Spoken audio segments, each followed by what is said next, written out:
प्रेम असेल तर त्याची कदर करा. एकदा पती पत्नीमध्ये भांडण झाले आणि दोन्ही रागाने पलंगावर आपापल्या जागेवर जाऊन झोपले. उन्हाळ्याचे दिवस सुरू होते आणि रात्री नवऱ्याला तहान लागली. टेबलवर पाणी ठेवले होते आणि पती पाण्याचे ग्लास उचलून प्यायला सुरुवात करतो.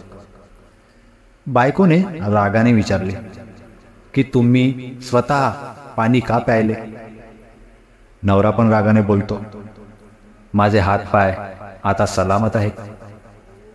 पत्नी मोठ्या प्रेमाने म्हणाली, पहा, भांडण एका ठिकाणी आणि माझे प्रेम एका ठिकाणी.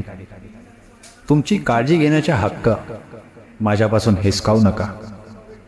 हे ऐकून नवऱ्याच्या डोळ्यात अश्रू आले आणि बायकोला मिठी मारून तिला कायमचे माफ करून दिले.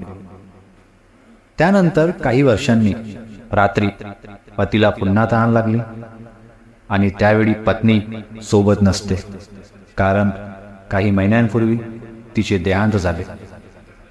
त्याच्या पत्नीचा फोटो भिंतीवर टांगलेला असतो. नवरा बायकोचा फोटो बघून म्हणतो की तू आज नाहीस, पण मला तुझी आठवण येते. तू मला जे शिकवलंय ते प्रेम आहे. म्हणूनच मित्रांनो, प्रेम असेल तर त्याची कदर करा. आयुष्य खूप लहान आहे मित्रांनो, त्याची कदर करा.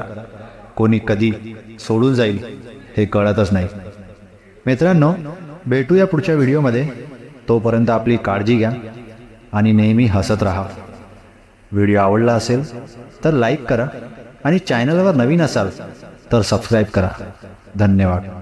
तुमचा दिवस शुभ असो.